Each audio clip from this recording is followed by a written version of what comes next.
그걸 모르고 투자하면 여러분들 나중에 나는 이거 4층짜리 올릴 수 있을 것 같은데 왜 이거 2층밖에 안 돼? 이런 소리 나오는 거예요. 건축주들을 만나보면 그냥 어떤 땅 사면 그 땅에 딱 지어줄 수 있는 게 유형이 딱 정해져 있다고 생각하시는 분들이 많아요. 법적으로. 절대 그렇지 않습니다.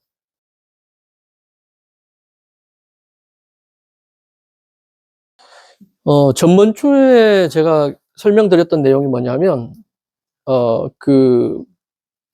이 꼬마 빌딩 투자가 지역적으로 구분을 한다 그러면 두 가지로 구분을 한다고 말씀드렸습니다. 이렇게 두 가지로 구분하는 방법은, 제가 구분하는 것이지 어떤 일반론적으로, 강론적으로 뭐 두 지역으로 나눈다 이렇게 된 거 아닙니다. 그러니까 저는 그 투자를 지금 신도시에 투자를 먼저 했었고, 거기에 이제 신도시 꼬마 빌딩을 가지고 있고, 그리고 서울에 그 다음에 투자를 해가지고 서울에 꼬마 빌딩을 가지고 있습니다. 그래서 두 개를 꼬마 빌딩 투자를 해보니까 두 개가 너무 다른 거예요. 그러니까 투자 환경 자체도 다르고 투자하는 방법도 다르고 여러분들 많이 들으셨지만은 입지 분석하는 방법도 전혀 다릅니다. 예, 그렇기 때문에 제가 저는 이렇게 크게 두 개로 나누는 게 맞다고 생각해서 여러분들께 그렇게 강좌를 하고 있고요. 전문주에 오신 분들은 그래서 신도시에 대한 그 꼬마 빌딩이 어떤 종류가 있고 환경이 어떻게 되어 있는지를 제가 먼저 말씀을 드렸어요. 그리고 오늘은 서울 지역, 서울이라고 했지만 사실 의미는 뭐냐면 신도시가 아닌 구도심이라고 보시면 돼요. 그러니까 서울 포함해서 뭐 인천, 뭐 수원, 용인 어쨌든 기존의 도시들에 대한 꼬마 빌딩은 또 어떻게 투자하느냐에 대한 내용이 될 텐데 대표적으로 제가 투자한 서울을 기준으로 다 말씀을 드리려고 합니다. 그래서 사실 제 강좌에서 지금 그러니까 전번에 말씀드렸던 그 강좌와 지금 오늘 하는 강좌하고 그 다음 해 강좌가 여러분들 개념을 잡는 것에 있어서는 가장 중요한 강좌입니다. 그러니까 이 내용을 전혀 모르고 지금 뭐 투자한다고 나가시면 뭐 보이는 게 없으실 거예요. 그러니까 이게 모른다 그러면 아무리 여러분들 매물을 봐도 판단을 할 수 없기 때문에 아무 소용이 없어요. 그러면 그렇게 시간만 계속 갑니다. 예. 그러니까 결국은 결정을 못 하시는 거예요. 예. 그래서 일단은 이제 가장 기본적인 뭐 신도시와 서울에 대한 그 꼬마 빌딩의 개념을 잡고 그리고 성격을 분명히 아셔야 돼요. 왜 성격을 아셔야 되는지 제가 조금 이따 설명을 드릴 텐데 그러니까 이게 꼬마 빌딩이 어떻게 돌아가는지를 알아야 되는 겁니다. 그러니까. 예. 그러니까 절대 제가 전문 강좌에도 말씀드렸지만, 꼬마 빌딩 하신 분들이 다 성공적인 투자 절대 한 거 아니에요. 제가 투자한 그 신도시에서도 그 블록이 굉장히 좋은 블록임에도 불구하고 굉장히 안 좋은 위치에, 그 블록에서도 굉장히 안 좋은 위치에 땅을 사시고 건물을 지으셔가지고 계속 오랫동안 고생하시는 분들도 꽤 많이 있으세요. 예. 그래서, 어쨌든 제가 이제 말씀드리는 거는 오늘 강좌, 그리고 그 다음에 강좌까지가 여러분 개념 잡는 것의 가장 핵심적인 강좌다라고 하는 부분을 제가 말씀드리는 겁니다. 제가 이제 먼저 오신 분들한테 말씀드렸는데, 여기 이제 퀴즈입니다, 퀴즈. 여러분들이 시장에 나가면 여러 땅들이나 이런 매물을 받으실 거예요. 예, 그때, 어떤 땅이 결국 수익이 많이 나올 수 있는 그 틀을 가지고 있는지, 그런 땅인지를 여러분들이 아셔야 돼요. 그게, 답이 없는 것 같지만 사실 답이 있는 것들이 굉장히 많습니다. 저는 건축을 오래 했기 때문에 어떤 땅에 건물을 지어야지 더 많이 임대 면적을 더 많이 확보할 수 있느냐. 예? 아니면 어떤 땅은 이런 것 때문에 더 불리한지를 저는 너무 잘 알고 있습니다. 예, 그래서 그 1번 문제 한번 보세요. A, B 땅 중에서 어떤 걸 선택하는 게 더 나을 것이냐. 예, 그런데 지금 땅의 컨디션이 어떻게 됐냐면 중간에 6m 도로가 있고요. 위쪽에, 그러니까 북쪽에 A라고 하는 땅이 있고 이 아래쪽에 B라는 땅이 있습니다.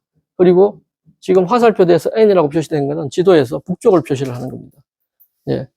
여기서 1번, 2번 땅, A, B 중에서 어떤 땅을 선택하는 게 좋을까요?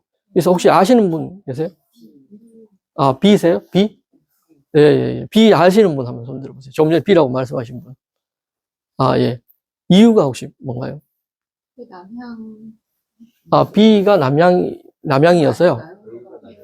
아, 예. A가 남양 땅이라고 보통 이야기하죠. 그죠? 예. 이게 도로가 있고 햇빛이 이렇게 하면 그러니까 건물을 지었을 때 더 밝게 되니까. 예.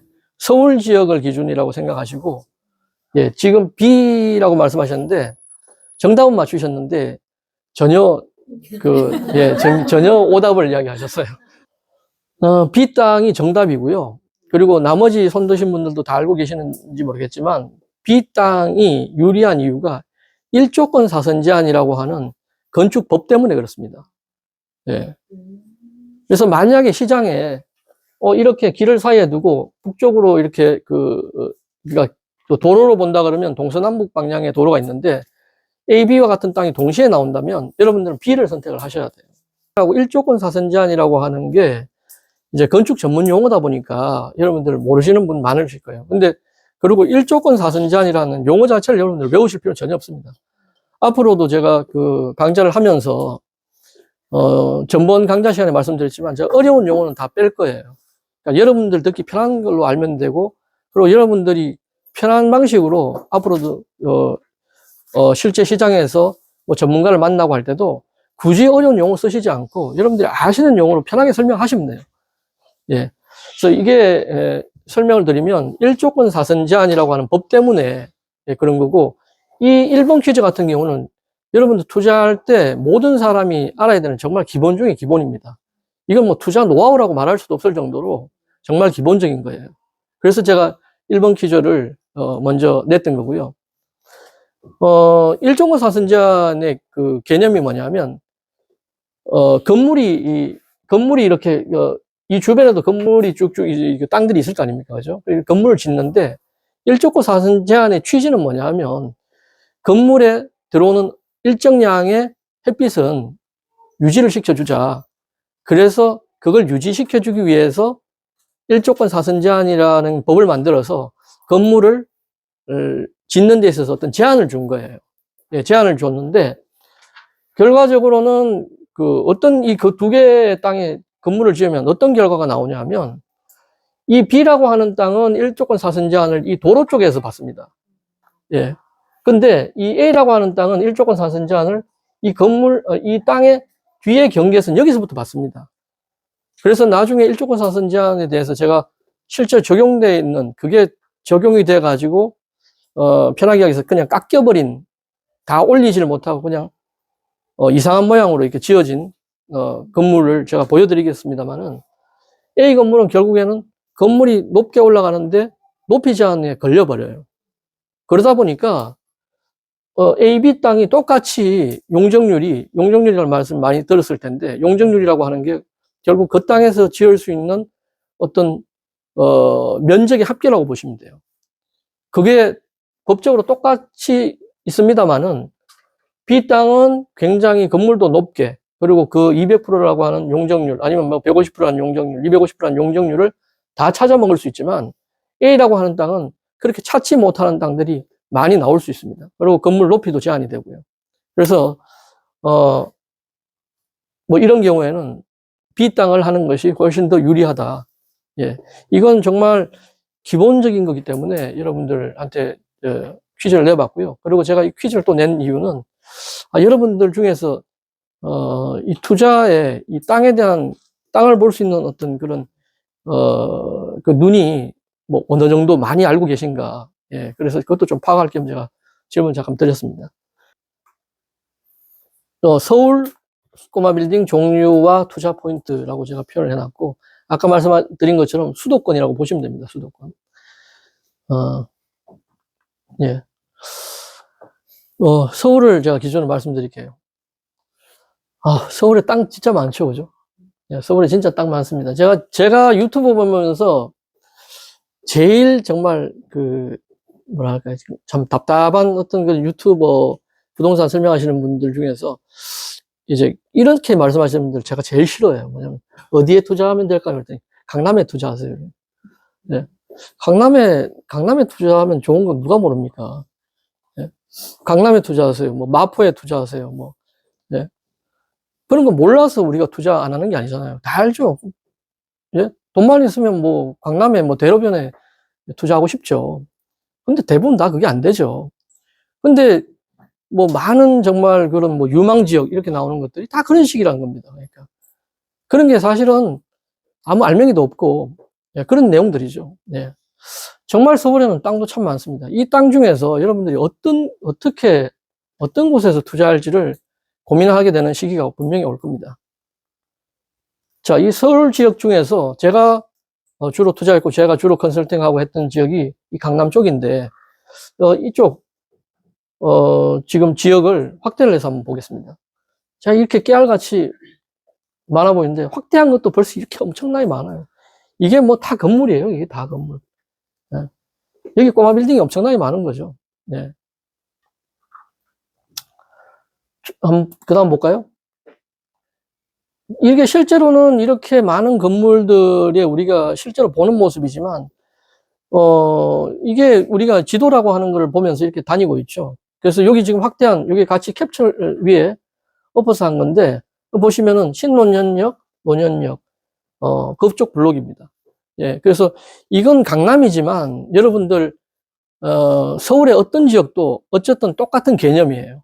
그래서 이 개념을 머리에 두신다 그러면 어떤 곳에 투자하더라도 여러분들이 그 개념을 적용할 수 있을 겁니다. 예. 자, 이렇게 이제 우리가 보통 보는 지도죠. 예. 근데 여러분들 이제 투자를 하신다 그러면 그 다음 봐야 될 지도가 있습니다. 이런 지도 보셨나요? 예. 그러니까 이거는 지금, 네이버 지도, 그 다음에 그 카카오 지도에도 다 서비스가 제공이 되는 거예요. 이게 지적도 보기인가요? 하여튼 뭐 그거 보면요. 이렇게 볼 수 있는 그 지도를 볼 수 있는 게 나와요.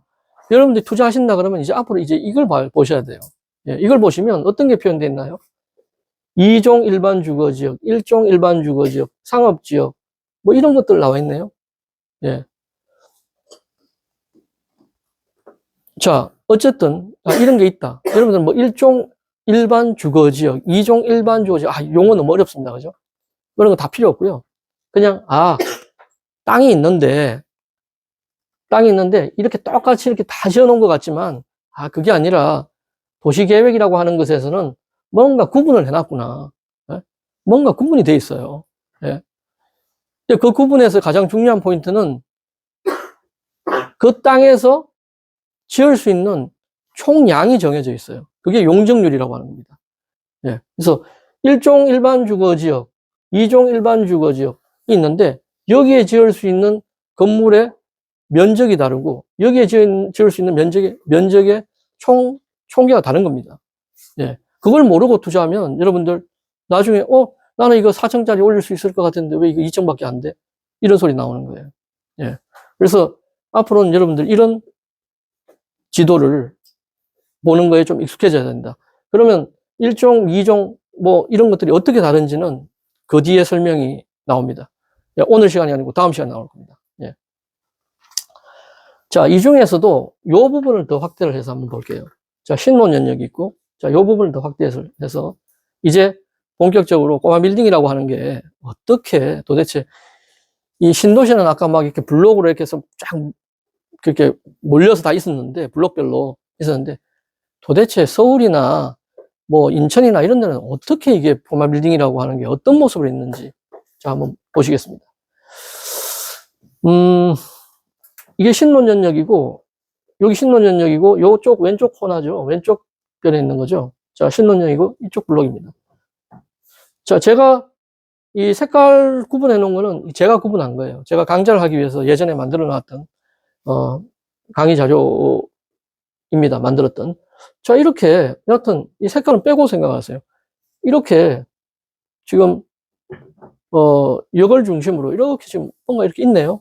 근데, 여기에 나오는 용어들을 제가 하나하나씩 설명을 드려볼게요. 이걸 가지고. 예, 이걸 가지고 제가 설명을 한번 드려볼 테니까, 여러분들 잘 기억을 하시길 바라고, 그리고 어차피, 저는 그렇게 생각합니다. 여러분 한 번 들어서 절대 기억 못 합니다. 예, 기억을 못 할 거예요. 예. 그렇기 때문에 오늘 여러분들 메모하시고 하시는 거에 너무 시간 뺏기지 말고 개념을 머릿속에 넣는 거에 더 집중을 하세요. 자, 신논현 여기 있습니다. 여기 있고 첫 번째 내용을 한번 볼까요? 역세권 혹은 동네 상권 중심으로 방사형 분포. 제가 쉽게 쓴다고 쓰는데 참 어렵게 자꾸 씁니다. 근데 방사형 분포. 방사형이 뭡니까? 여기서 이렇게 퍼져나간다는 거죠. 이렇게. 예. 어떤 중심을 두고 퍼져나간다는 거예요. 지금 보시면은 저 의미가 뭐냐 하면, 서울 수도권의 꼬마 빌딩은 특징이 뭐냐면요. 상권을 중심으로 어떤 중심을 두고 거기서 이렇게 퍼져나가듯이 이렇게 건물이 배치가 되는 거예요. 꼬마 빌딩이 배치가 되는 거예요. 그게 뭐냐? 지금 신논현역을 기준으로 해서 이렇게 빨간색으로 표시되어 있는 게 뒤에 유형이 나오겠지만, 세 가지 유형, 꼬마 빌딩의 유형이 나오겠지만, 이 빨간색으로 가장 좋은 위치죠. 이게 통상가, 통사무실, 그러니까 전체가 다 상가라든가 전체가 다 사무실로 된 것들이 이 중심에 제일 노란 자리에 배치가 되는 겁니다. 그 다음에 약간 주황색 같은, 진노란색 같은, 이게 그 다음 여기서 상권에서 조금 더 가까운 곳에 뭐냐면 상가주택이 배치를 해요. 상가주택. 아까 신도시의 그 유형이 뭐라고 했습니까? 상가주택이에요, 상가주택. 1층이 상가, 그리고 위층이 임대할 수 있는 주거. 근데 서울의 상가주택은 그것보다 훨씬 더 다양하게 변합니다. 신도시는 1층만 상가가 되었지만 서울은 1층, 2층, 3층 상가, 제일 꼭대기 주거 이렇게 해도 되고 1층, 2층 상가, 3, 4, 5층 주거 이렇게 돼도 되고 마음대로 들어갈 수 있습니다. 예, 그걸 선택을 할 수가 있으세요, 여러분들이. 그러니까 여러분들이 그걸 제가 이 말씀도 꼭 드리고 싶은 게, 제가 건축 생활을 오래 하다 보니까 건물주들을 건축주들을 만나보면 그냥 어떤 땅 사면 그 땅에 딱 지어줄 수 있는 게 유형이 딱 정해져 있다고 생각하시는 분들이 많아요. 법적으로. 절대 그렇지 않습니다. 절대. 여러분들이 내용을 알고 전략을 세우고 건축사한테 요구를 하세요. 나는 1, 2층 상가 넣어주세요. 위에만 주거 넣어주세요. 이렇게 요구할 수 있어요. 예.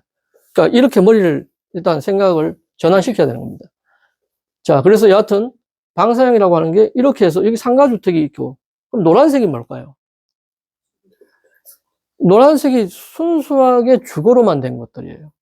순수하게. 그러니까 여러분들, 1층이 이제 우리가 이제 전문용어로 필로티라고 표현을 하는데, 1층에 주차장만 깔려 있는 거 있죠? 그리고 이렇게 기둥 서 있고, 건물 올라가 있는 거. 이런 건물들입니다, 이게 다. 예. 예. 그러니까 다 주거로, 임대 주거로. 이게 원룸이든, 투룸이든, 쓰리룸이든, 뭐든. 예. 그래서 지금 상권 중심으로 방사형으로 분포되어 있다라고 하는 뜻이 이 뜻이에요.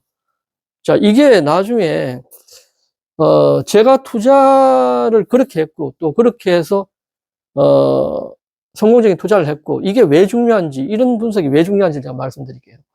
자, 어쨌든 여러분 알고 계셔야 돼요. 네, 이렇게 분포가 되는구나. 자, 두 번째, 땅 면적이 40에서 80평 이렇게 표현해놨지만 땅 면적 굉장히 다양합니다. 짜투리 땅 20평, 30평짜리도 있을 수도 있고, 큰 건 7, 80평도 있을 수 있고, 100평 넘어가는 것도 있을 수 있어요. 아까 신도시하고 제가 비교해서 말씀드리면 신도시는 딱 정해져 있어요. 보통 70에서 80평입니다. 왜냐하면 신도시는 다 계획을 했죠. 도시계획을. 그래서 땅의 크기나 이런 것에 있어서 어떤 차별점이 없어요. 예. 예. 근데 서울은 큰 땅, 작은 땅, 향도 왔다 갔다, 도로 상태도 왔다 갔다 많죠. 그만큼 분석할 게 많다는 겁니다. 어쨌든 그렇게 돼 있다. 예. 그리고 아까 나왔던 2종, 3종 준주거 지역의 주로 위치. 이게 아까 지역지구 나왔지만 여러분들이 투자할 꼬마 빌딩 땅들은 2종, 3종 준주거에 위치한 걸 투자하시게 될 겁니다. 예, 1종이 있긴 하지만 1종은 아까 말씀드렸던 지을 수 있는 총량이 150% 이런 식이어서 2종, 3종 이런 것보다 더 낮습니다. 그래서 물론 1종을 투자할 수도 있지만 주로 투자하는 거는 2종, 3종 준주거 정도다라고 하는 걸 여러분 기억을 하고 계세요. 이런 설명들은 나중에 또 더 나옵니다. 그러니까 제가 지금은 이제 투자 환경에 대한 개념을 잡는 이야기고, 땅에 대한 이야기로 본격적으로 들어가면 다 나오니까 여러분들이 이렇게만 알고 계시면 되고요. 그 다음에 가격대도 다양합니다. 제가 계속 신도시하고 제가 같이 비교해서 말씀드릴게요. 나중에 이제 여러분들 결국 신도시를 투자할까? 서울 투자할까? 이런 고민도 결국 하게 됐어요. 그렇기 때문에 가격도 엄청 다양해요. 근데 신도시는 그렇게 다양하지 않아요. 왜냐하면 분양가, LH에서 입주민들, 원주민들한테 주는 분양가가 있고, 거기서 입지 위치에 따라서 프리미엄만 좀 다를 뿐이에요. 프리미엄만. 근데 평당 분양가가 비슷하죠. 예. 그래서 거기에 비해서 서울은 뭐 계략 평당 뭐 2천만 원에서 뭐 7천만 원이라고 표현을 해놨지만 이거는 뭐 굉장히 달라질 수 있고요. 입지에 따라서 면적에 따라서 달라질 수 있고 어쨌든 다양합니다. 그리고 세 번째 내용 보시면 꼬마 빌딩 유형 외 다양한 종류의 꼬마 빌딩이 분포되어 있다. 그러니까 신도시는 상가주택, 그것도 1층 상가, 위는 그거 이렇게 되어 있는데 서울 수도권은 전체 다 통상가, 통오피스, 아니면 전체 다 주거, 아니면 1층 상가주택, 2, 3층 상가주택, 뭐 3, 4층 상가주택, 뭐 엄청 다양하다는 거예요. 예. 이렇게 분포되어 있다. 자, 그 다음에 건물주가 주변 상황에 맞게 신축, 리모델링, 정축, 용도 변경 다양하게 개발한다. 이 말은 뭐냐? 이 말도 제가 신도시하고 똑같이 비교하면 신도시는 그냥 똑같이 법적으로 정해진 그거대로 그냥 지으면 똑같이 아까 보면 다 1층에 상가고 다 위에 층에 그인 일률적인 딱 그렇게 지어지죠. 근데 이 서울은 여러분들이 땅을 하나 사셨으면 이걸 신축을 할까? 기존 있는 건물을 철거하고 새로 지을까? 아니면 이걸 살려놓고 리모델링을 할까? 그리고 용도 변경 이런 건 났을 거예요. 제가 설명을 드릴게요, 나중에. 어쨌든 이걸 어떻게 할 거에 대한 옵션이 굉장히 많은 거예요. 예. 그것도 아까 여러분들한테 제가 설명드린 것처럼 건축사한테 저 같은 건축사한테 그래서 뭐 신축해 주세요. 뭐 정축 되나요? 이거 리모델링 하면 어떨까요? 건축사는 답을 못 줍니다. 예. 제가 전문 강좌에서 말씀드렸지만 저는 다행히 부동산 투자를 해서 부동산에 대해서 꽤 많이 알고 있는 편이지만 대부분의 건축사들이 건축 전문가는 맞지만 부동산 전문가가 아닙니다. 예. 그래서 여러분들이 이게 신축하는 게 좋을지 리모델링 하는 게 좋을지 이게 어떻게 하는 게 좋을지를 여러분들이 고민하셔야 돼요. 여러분들이. 그러고 나서 결국 고민하는 이유가 뭡니까? 그냥 제가 편하게 말씀드려서 이걸 용도 변경을 하면 더 수익이 잘 나오겠네? 이건 철거하고 지어야지 더 수익이 잘 나올 것 같아. 이걸 어떻게든 여러분들이 결정을 하셔야 되고 그걸 가지고 건축사를 만나서 이게 물론 그 사이에 건축사는 조력자는 될 수가 있습니다. 예. 근데 그거에 대한 결정을 하는 거는 여러분들이 하시는 거예요. 왜냐하면 여러분들 소중한 돈 가지고 투자하시는 거잖아요.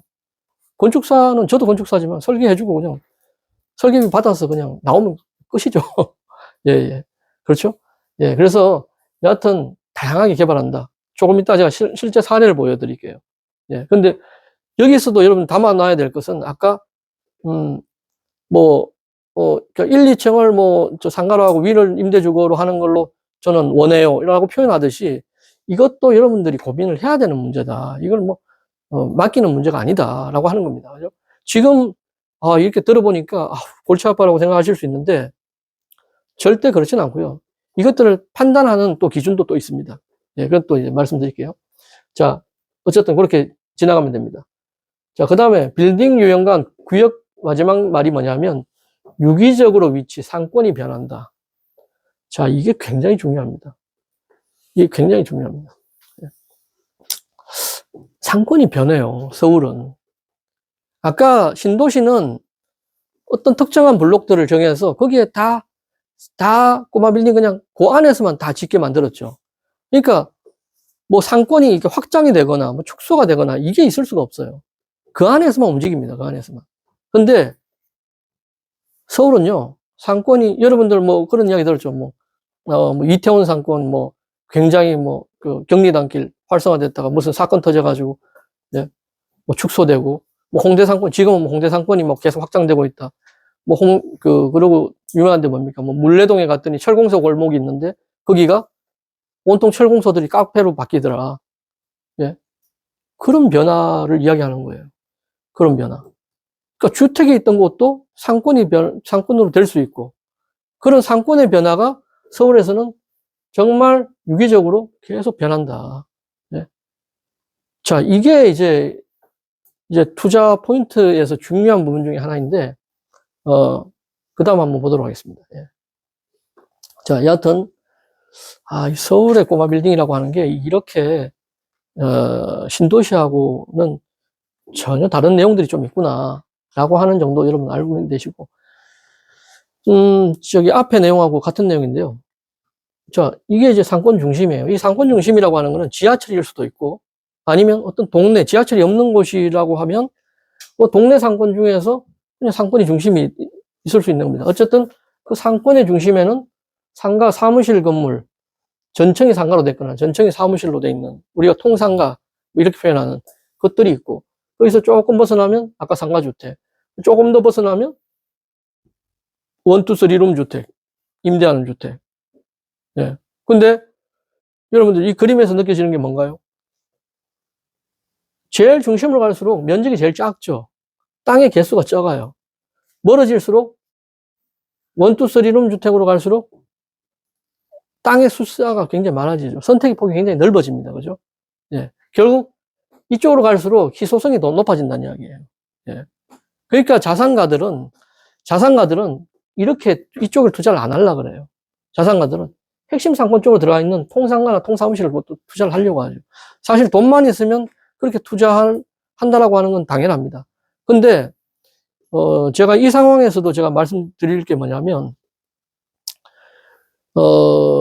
그 유튜브 같은 데나 이런 데를 보면 주로 설명하는 게, 이게 뭐 임대주택 지으면 골치 아파. 뭐 관리할 게 너무 많아서, 뭐, 그러면서 꽤 유명한 뭐 유튜버 분들이 하시는 말씀 전부 다 이걸 해야 돼. 이걸 하면 골치 아파. 이렇게 하지만 그렇지 않고요. 실제 투자에서는 물론 돈의 차이도 있고, 실제 투자에서는, 꼬마 빌딩을 주거로 형성하는 것과 상가로 형성하는 것에 장단점이 명확하게 있어요. 예. 그렇기 때문에 꼭 뭐 이쪽으로 가야지 좋다? 전혀 그렇지 않습니다. 예. 여러분들 얼마 전에, 몇 달 전에 그 뉴스를 본 적이 있으신지 모르겠지만, 미국 그 LA나 어딥니까? 그 LA 위쪽에, 예, 샌프란시스코 쪽에 보면 그 상업용 건물들이 텅텅 비기 시작해가지고, 예, 그 상업용 건물들이 이거예요. 예, 통상가, 통오피스 건물.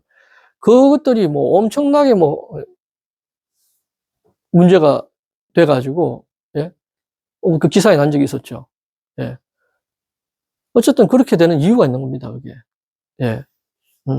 그런 부분은, 뒤에 건축 부분 할 때 제가 그 차이가 뭐고 장단점이 뭔지 한번 설명을 드릴게요. 여하튼, 지금 여기 서울꼬마 빌딩은 이렇게 된다.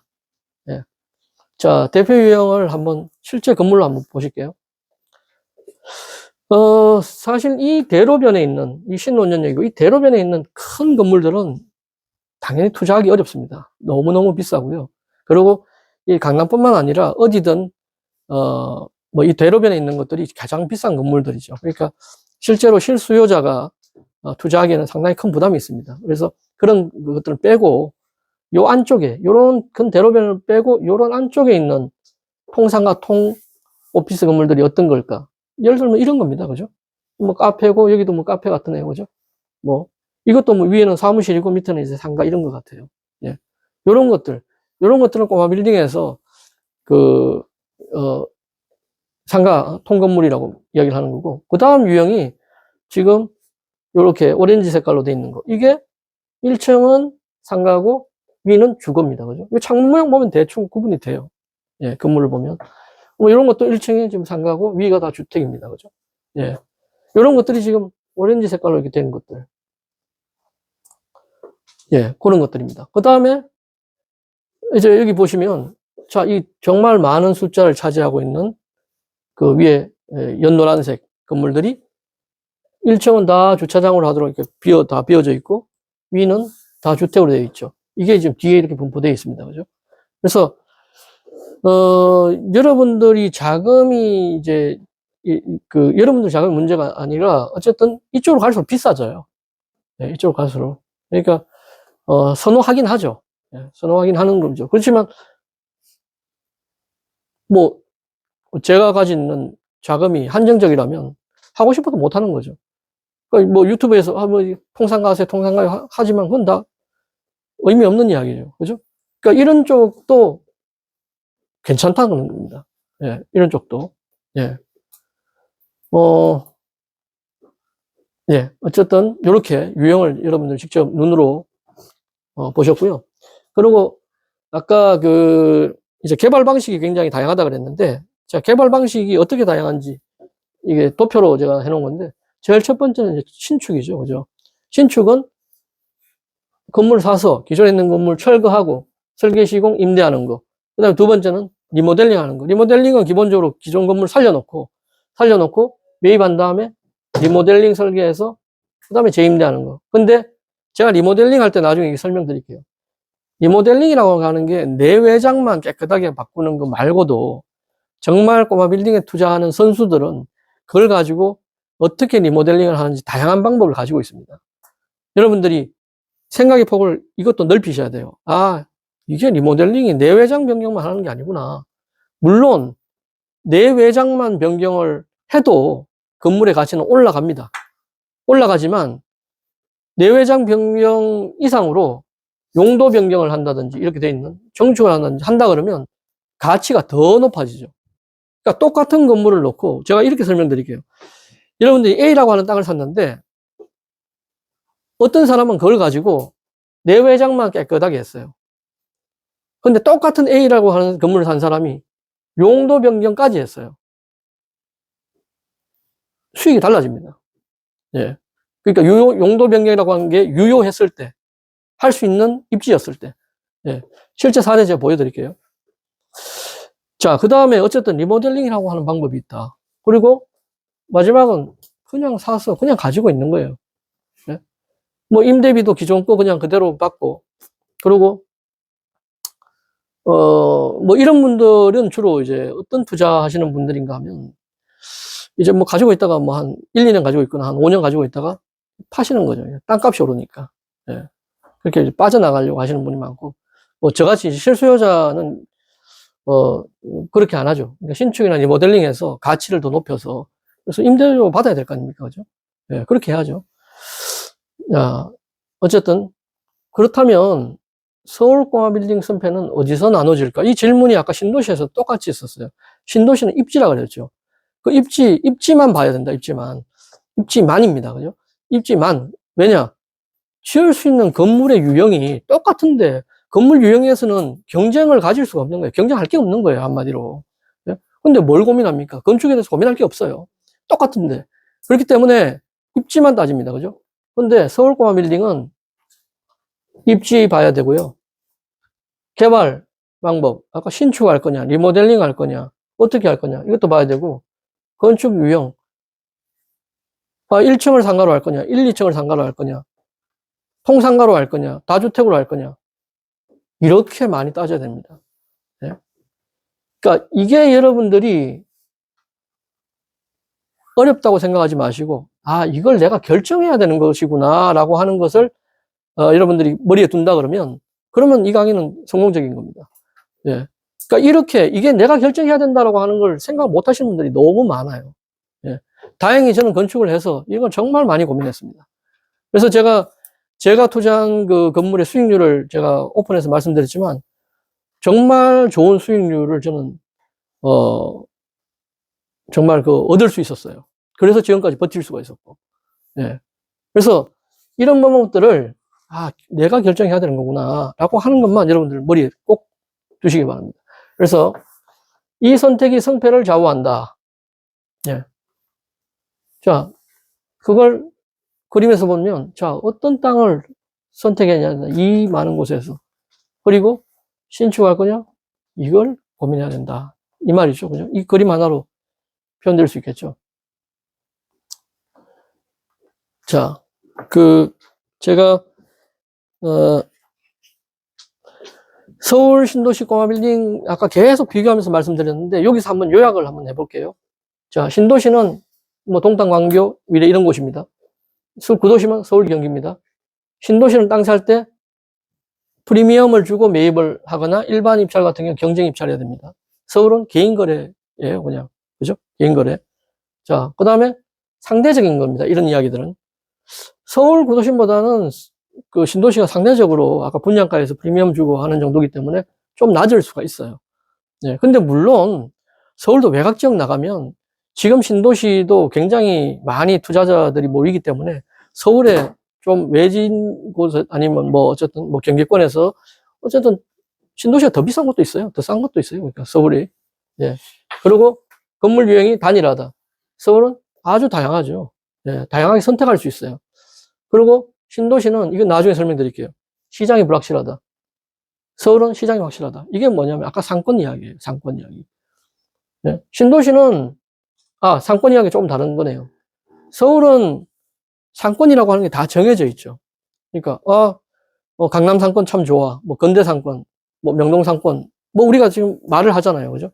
말을 하듯이 정해져 있죠. 그리고 그 상권의 어떤 길도 정해져 있고. 근데 신도시는 제가 이 뒤에 강의에 신도시가 왜 상권이 불안하고 불확실한지, 그리고 어떻게 변했는지 여러분들이 잘 알고 있는 이 광교 신도시에서 아주 적나라한 예가 있습니다. 예, 그것을 예전에, 다음에 한번 보여드릴게요. 그래서 굉장히 시장이 불확실성을 가지고 있습니다. 그래서 있고, 여기 수익률 높다, 수익률 낮다는 일괄적인 이야기는 아니에요. 근데 이제 이 이야기의 초점은 뭐냐면, 이 거래 초점은 뭐냐면, 투자비가, 아까 이야기했던 투자비가 싸니까. 사실 건축비는, 건축 공사하는 비용에는 서울이나 경기나 똑같습니다. 그죠? 뭐, 건축업자가 가서 뭐, 서울에서, 경기도에서 공사한다고 더 싸게 해주고 그런 거 없잖아요. 똑같아요. 근데 땅값이, 신도시가 상대적으로 저렴하다고 제가 표현을 해놨기 때문에, 그렇기 때문에 수익률이 높일 수가 있죠. 예. 그 다음에, 이런 것들은 뭐 현실적인 수익 기대. 이건 이제 임대 수익. 근데 서울은 워낙, 땅값 자체가 높고 그런 지역은 집가 상승을 기대하고 투자하는 경우가 많다. 예. 임대 수익보다. 뭐 이런 이야기입니다. 그죠? 그 다음에, 뭐 같은 이야기네요. 예. 한 번에 지어진다? 이거는 뭐 각자 다양한 방법을. 자, 이제 여러분들 제가 빠르게 말씀드렸지만, 이게 진짜, 이야기 드릴 게 너무 많은데, 자, 어쨌든, 뭐에 적응해야 진짜 구할 수 있을까요? 뭐, 이렇게 해놨습니다. 자, 이게 제가 개발한 거 나중에 말씀드릴게요. 서울은, 그러면 서울하고 제가 신도시를 말씀드렸는데, 여러분들 적응해야 될 게 몇 가지가 있어요. 서울은요, 여러분들, 낡은 건물의 가격, 이 두 가지에 빨리 적응을 해야 돼요. 그러니까 왜 제가 이렇게 써놨냐면, 매물이 나왔다고 해서 현장에 가보면 다 말씀하시는 거예요. 가보고, 이게 몇 억이야? 야, 이건 뭐야? 이게 말이 돼? 이 낡은 건물이? 그러면 절대 투자 못 하세요. 예. 그러다 세월 다 지나가요. 예. 그래서 이 낡은 건물과 그거에 따른 가격이 여러분들 자꾸 보셔야 돼요. 자꾸 보시면 이제 분명히 익숙해집니다. 저 정도 이게 낡았는데 옛날에 이게 좀 사기당하는 거 아닌가 싶었는데 저게 맞구나. 이게 거품이 아니구나. 이렇게 받아들일 때가 와요. 그러면 여러분들 움직일 수가 있습니다. 그 다음에 신도시는 아까 허허벌판인 상태에서 입지 분석을 쫙 할 수 있어야 돼요. 환경이 그렇게 될 수밖에 없으니까. 건물 다 지어졌을 때는 이미 기회가 다 없어진 겁니다. 좋은 땅들 다 팔려버렸고. 예. 그 투자하신 분들도 다 허허벌판에서 분석을 할 수 있었기 때문에 땅 투자 다 하신 거예요.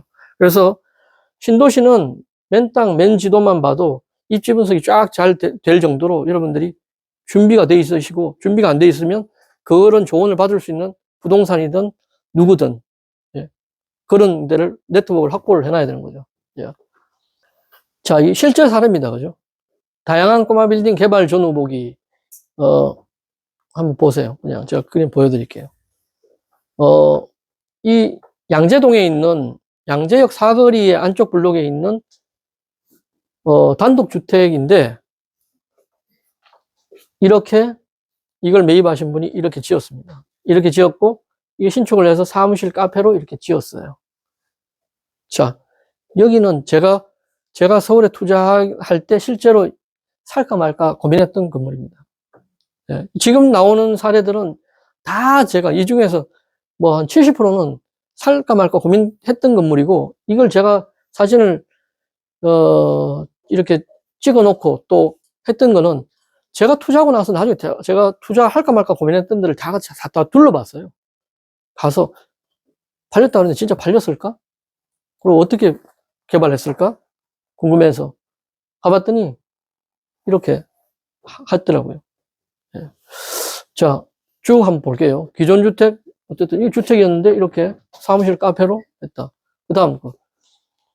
자, 이것도 주택이었는데 이건 전체 다 주택, 임대주택. 그죠? 자, 이런 게 이제 실제로 여러분들이 제가 이걸 보여드리는 게 이걸 보면서 이제 이게 매덕, 이게 도대체 이게 어떻게 되는데 이게 매덕이야. 막, 예? 이게 뭐 말이 돼? 이게 도대체 어떻게 되는 거야? 이게 매덕이 살아는데. 이걸 상상할 수 있어야 되는 거예요. 상상을 하면 이거의 가치가 아니에요. 이 가치를 보고 투자를 하시는 거예요. 그죠? 예. 자, 그 다음 거 볼게요. 이게 지금 이렇게 지금 됐어요. 이것도 이제 주택이었는데, 전체 상가 사무실. 이렇게 바뀌었죠. 예. 자, 또 다른 예를 볼까요? 자, 이것도 주택인데, 이건 상가 주택으로 바뀌었죠. 그죠? 예. 자, 이렇게 바뀌는 겁니다. 정말 이렇게. 저걸 보고 투자를 하는 거예요. 제가 아까 낡은 건물과 가격이 익숙해져야 된다. 라고 말씀드렸고, 그리고 개발 방식이 다양하다라고 하는데, 이렇게 변할 수 있는 겁니다. 그죠? 자, 이것도 주택인데, 이렇게 했죠. 아까 제가 사선 제한 이야기 했죠? 자, 이게 사선 제한입니다, 이게. 예. 네. 이거 모르시는 분들은, 디자인을 되게 멋지게 했네. 뭐. 건물주는 이렇게 짓고 싶었을 거예요. 반듯하게. 예. 건물주 다 반듯하게 짓고 싶습니다. 예. 그래야지 임대료가 더 나올 거잖아요. 예. 한 푼이라도 더 나올 거 아닙니까? 이게 정말 피 같은 돈을 가지고 투자하는데, 예? 이거 못 낸다고 이러면 안 되죠. 예. 근데 이렇게 잘려버려요, 이게. 이게 아까 말씀드렸던 법적인 사선 제한이라고 하는 그것 때문에 이게 잘린 부분이 어디겠습니까? 이쪽이 북쪽이에요. 북쪽 방향에서 이렇게 잘라버리는 거예요. 그러니까 아까 제가 도로를 이야기했지만 도로가 만약에 있었다면 이렇게 안 잘리고 위만 살짝 잘리거나 아니면 반듯하게 올라갈 수가 있어요. 예. 그 차이가 있는 겁니다. 그죠? 자, 그래서 여하튼 이렇게 이 또 기존 건물인데 상가주택. 자, 이렇게. 자, 이것도 기존 건물인데 상가주택. 그죠? 이거 근린생활시설. 근린생활시설이 여러분들, 제가 여기는 이제 근린생활시설 이렇게 표현해 놨는데, 이제 용어가 좀 낯설지만, 이걸 그냥 상가입니다. 그죠? 상가나 사무실 들어갈 수 있는 거예요. 똑같은 표현이에요. 네. 그러니까 여러분들 근린생활시설 입에 안 내오셔도 돼요. 건축사 만나면 나는 그냥 상가 건물 가지고 싶어요. 이렇게 표현해도, 예, 건축사 다 알아듣습니다. 그러니까 어렵게 공부하지 마세요. 그러니까 중요한 거는 여러분들의 용어로 정확하게 의사전달이 중요한 거지, 1종, 2종 주거지역이 어쩌고 저쩌고, 사선제한, 근린생활시설, 외워야 될 게 너무 많아요. 예, 그럼 외울 필요 없습니다. 예. 자, 여하튼, 자, 이렇게 있죠. 자, 똑같은, 예, 그런 거고요. 자, 이런 건물을, 이렇게, 이거는 이제 지하층도 있고요. 지하층, 1층, 2층, 3층까지 사무실이고, 위에 4층, 5층, 6층이 주거예요. 그러니까 제가 이런 유형이 나온다 그랬죠. 예. 여기도요, 그냥 다 주거로 된 건물로 지어도 되고요. 1층만 상가로 하고 지하층 안 파고 위만 2층부터는 다 주거로 된 건물로 해도 되고요. 다 선택 여러분들 하실 수 있는 거예요. 예. 근데 건축사 보고 알아서 지어주세요. 건축사 알아서 지어줘요. 예. 근데 그 알아서라고 하는 게 정말 수익이 잘 나오게 알아서 잘 지어주면 참 좋겠지만 건축사가 그런 고민까지 다 할 수는 없다는 겁니다. 현실이. 예. 예. 자, 그 다음에 이제 여기서부터 이제 여러분들 좀 재밌어요. 보면. 신축은 간단하죠. 뭐, 어쨌든 기존 건물 아까 보셨지만은 이거 보시면 이거 그냥 다 철거하고 그냥 새로 싹 짓는 거죠. 이제부터 보여드릴 게 이제 리모델링인데 이 리모델링이 얼마나 다양한지 한번 보세요. 예. 자, 이것도 제가 살까 말까 되게 고민했던 교대 앞에 있는 건물입니다. 기존 건물인데 이게 이제 나중에 가보니까 이렇게 변했어요. 리모델링 어떻게 했나 보니까요. 위는 다 주택으로 살렸더라고요. 주택을 살리고 밑에 여기하고 여기를 카페하고 사무실로 바꿨어요. 네. 되게 건물이 새로워졌죠. 예. 그 다음에 여기, 야, 이것도 정말 제가 추억이 많은 곳인데 이게 설해마을입니다. 설해마을. 반포동 설해마을입니다. 설해마을인데, 이게 이 상태일 때 이 건물입니다. 이 건물을 이렇게 이제 했어요. 이거 리모델링 했어요. 뭐, 리모델링은 완전 삐까번쩍하게 한 게 아니라 뭐 좀 덕지덕지 했죠. 그죠? 근데 여기 밑에가 주차장이고 위가 다 주거 뭐 이런 거였던 것 같은데 이거를 리모델링을 해서 밑에도 카페를 하나 집어넣고요. 주차장인 거를 카페를 하나 넣고 주차장 열로 들어가고 여기는 뭐 사무실 뭐 이런 걸로 카페 또 이런 걸로 다 넣었어요. 예.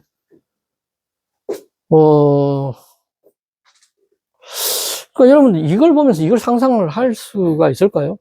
예.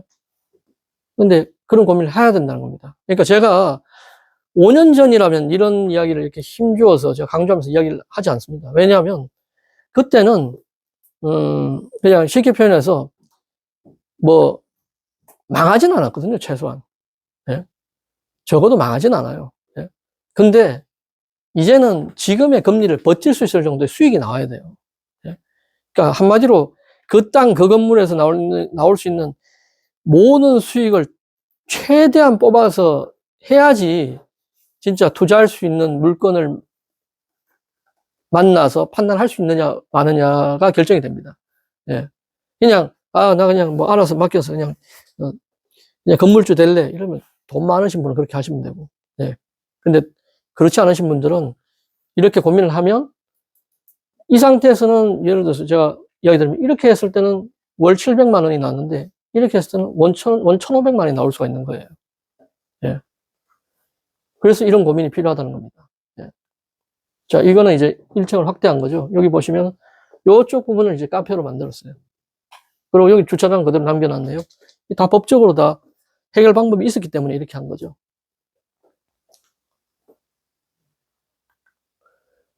자, 이거는 순수하게 이 건물을 이게 외장, 내장만 한 거예요. 그러니까 제가 아까 말씀드렸지만 건물이 이 상태로 있다가 이 상태로만 돼도 가치는 올라갑니다. 가치가 올라간다는 이야기는 여기보다 이게 임대료를 조금 더 받을 수 있죠. 그리고 이 상태로 해서 팔면은 이 상태로 파는 것보다 돈도 더, 매각 금액도 더 커질 수 있죠. 그래서 이렇게 리모델링 하는 게 그냥 아주 기초적인 리모델링이다. 예. 하지만 이 리모델링이 아니라 이런 리모델링도 있다. 예. 이것도 고민을 해야 된다. 예. 근데 이런 것들을 어떻게 그럼 가능한지를 내가 확인할 수 있느냐는 나중에 말씀드릴게요. 자, 어쨌든 자, 이런 거고 자, 이것도 주택인데 주택. 이것도 저렇게 안에 주택이었는데 완전 깨끗해졌죠. 그죠? 이렇게만 돼도 어쨌든 임대료가 저 상태에서는 700만 원 나왔는데 이 상태에서는 800만 원, 900만 원, 1000만 원 더 나올 수 있다는 겁니다. 그죠? 그리고 서울은 제가 말씀드리지만 워낙 낡은 건물들이 많아요.